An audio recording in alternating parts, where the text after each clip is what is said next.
This topic is meant to be an introduction to basically why plants become different from each other, the mechanisms, how that happens, and then also what it means for what we call them and how we classify them. So our introductory image here, we've got a plant in the foreground that's in one plant family and some other plants in the background that are in other different plant family, and they have different features. You can kind of tell even if some of them are out of focus.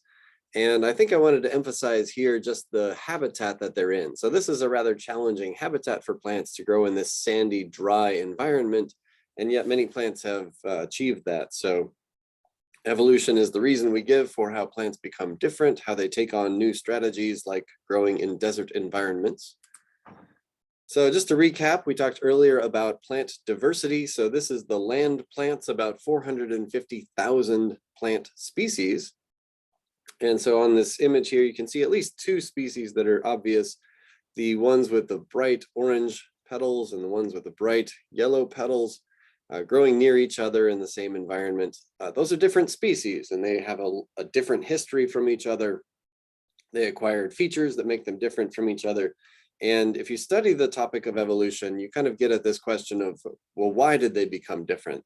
Nature was not just interested in making things different, but there's a drive, a natural selection to become different from your neighbors, or maybe to take on a strategy that nobody's used before and make that work to your advantage. So we'll kind of keep these thoughts in mind. We'll talk about the basic principles of evolution as we go. So just considering these two species here, we have different colors, different sizes, different heights where these flowers are being produced. Maybe think about, okay, well, why did they become different in this way, or how does it benefit them to be different from their neighbors? They're in very different plant families. One's in the sunflower family, one's in the poppy family, but regardless, they've landed in the same environment here, and they are sort of competing with each other and also potentially cooperating with each other. So kind of think about the advantage of having a different strategy. If plants or any species, if they have too similar approach, there's a principle where they basically compete themselves out. So if you have two plants that have the exact same features and they're using the same pollinators and growing in the same habitats, eventually they might compete with each other and one of them will lose out and go extinct. So it's actually these differences that are being maintained by the environment, that they need to have something different from their neighbors. So we have here this perspective on plants becoming different, and I have some notes on here, innovation, so becoming something different that has not been seen in that environment before. So being able, maybe the first plant in your lineage to become one that can grow in a desert or in the water or in a cold environment or things like this. So some features to think about, becoming different in terms of reproductive biology, maybe using different pollinators or seed dispersers. Ecology, that's a very broad description, but maybe like a climatic tolerance. Geographic, growing in a different place, so potentially just dispersing to a new region where you don't have those competitors anymore. Then this term here, edaphic, this refers to soil characteristics, often referring to soil water levels or maybe mineral content. And basically having a new strategy, a beneficial new strategy, sometimes pays off as having a lot of successful offspring. So if you do something successful that hasn't been done before, that increases your sort of your market share of the environment. You can take on a lot more resources and use those resources to multiply and later even diversify. So just a really general, as I mentioned before, kind of a general introduction to evolution. As we think about evolution, we have to think about not just species as individuals, but species as groups of individuals. So what's meant to show here, as we have moving through time from the bottom to the top, time is an important component of evolution. And these shapes that are joined together, these are individuals that are in populations that are exchanging genetic material. They're breeding with each other from one generation to the next. And as they go along, there are factors that keep individuals of the same species, keep them united. So if they are in a population that's always exchanging pollen, pollinating each other, fertilizing each other, then they're going to keep shuffling around the genetics of this population. So that kind of keeps them in a uniform group. And then there might be some reason, this divergence here, some reason where parts of these individuals end up going on a trajectory that's different from others. And there are many reasons why this could happen. They might have a different trait from their neighbors. They might have ended up in a different geography, a different location than their neighbors. They might have just by chance been unable to mate with others of their population, and those isolated groups end up becoming different from each other. So this is a whole topic you've probably covered in other classes. You can take a specific class devoted to evolution about this topic. So this is my general introduction. And the illustrations that I have here, these are taken from your plant systematics textbook. So you can read up on their take on these things as you like.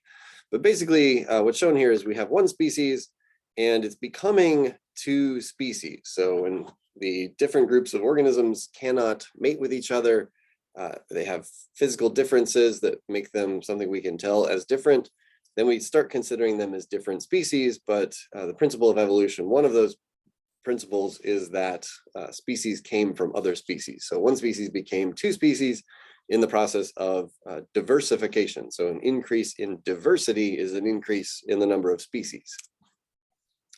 And as we go, changes accumulate.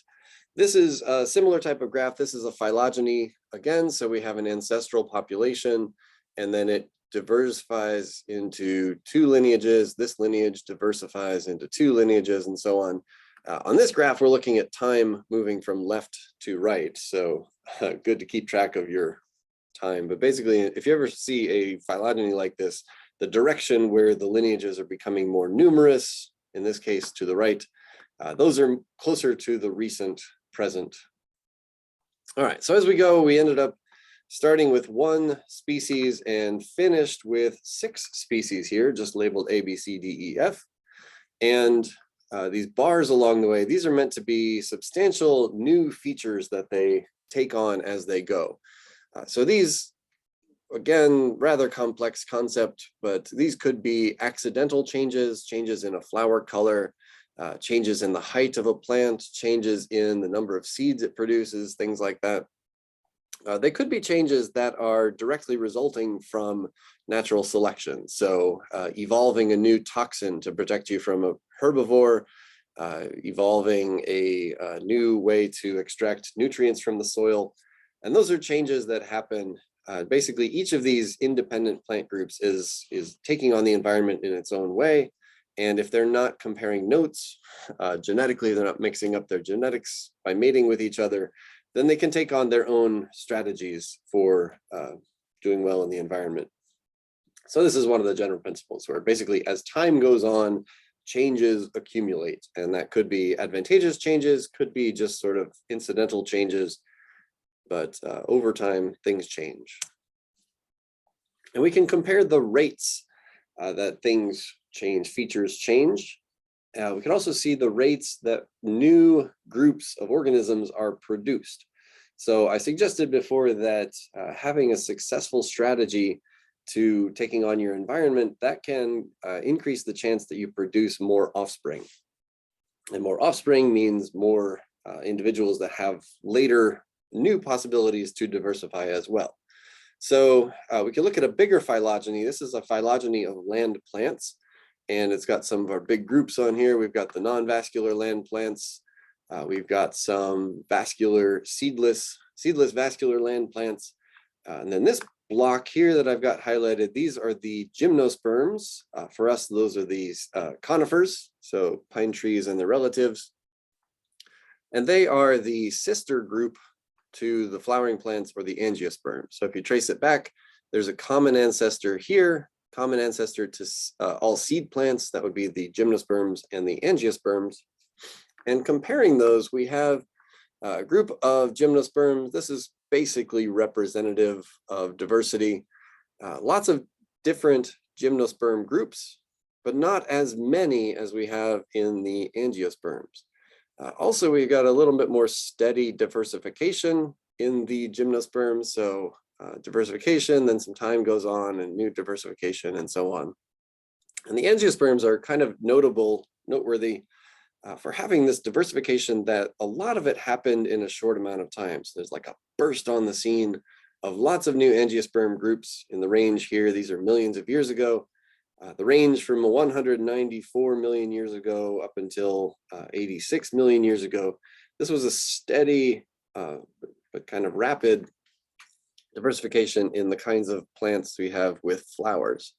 So this is a difference in the diversification rate.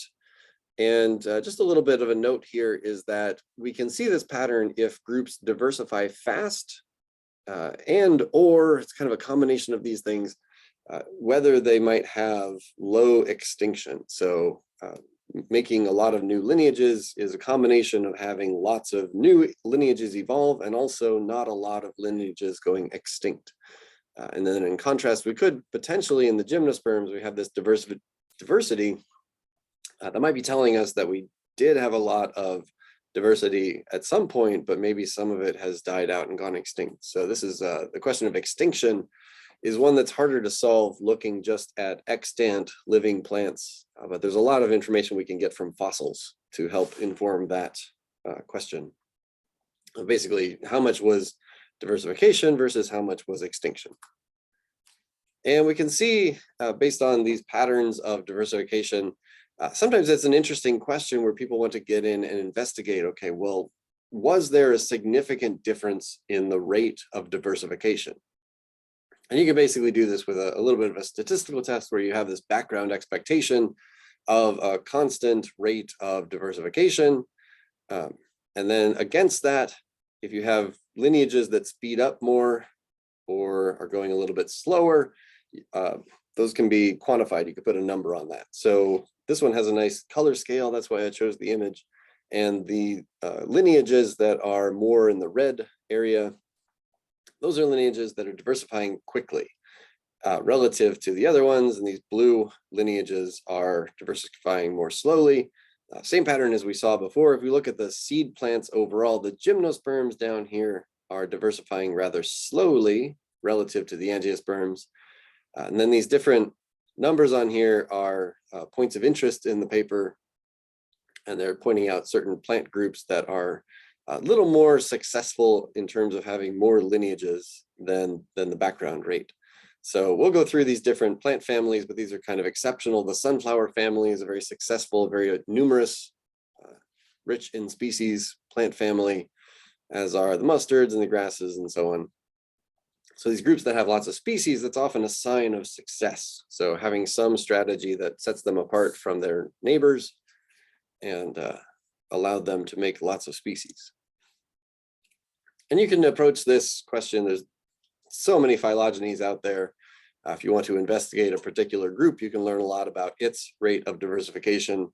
And just highlighting here, this is the blueberry family, blueberries and cranberries.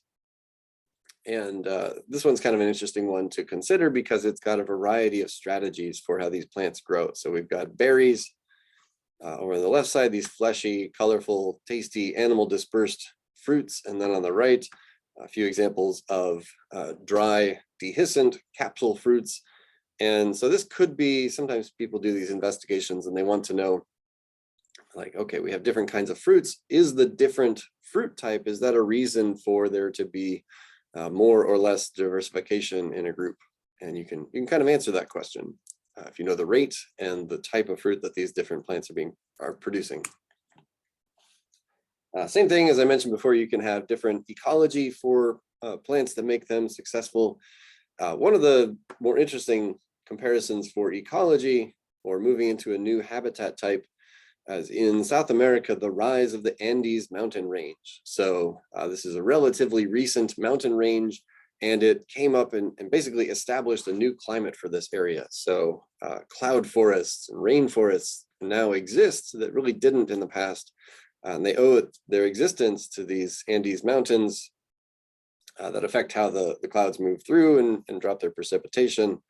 And so based on the location where the species grow and their relative diversity, you can see this kind of a pattern where there are these groups of species that diversified rather quickly So we can say quickly by the number of lineages that are packed into relatively short amount of time, this whole shaded area is a little bit faster diversifying, and that rate of diversification, that increase in the rate, matches pretty well to the geological timing of that mountain range coming into existence. And lots of examples. Here's another one from members of the stonecrop family. I don't know what to call it. Quite a few different groups in here, and then highlighting different habitats. And this was a study that was investigating, like, does their preference for these different habitats, did that give them an advantage as they came through their evolution? So you see differences in the rates, and then highlighted here by their ecology, and that seems to line up pretty well. So some of these groups that are diversifying rapidly, Crassulaceae, for example, this is a plant group that has a lot of succulent plants, and you see in the described as cliffs and rock faces, so growing in rocky environments, and then a little bit more in this blue deserty environment.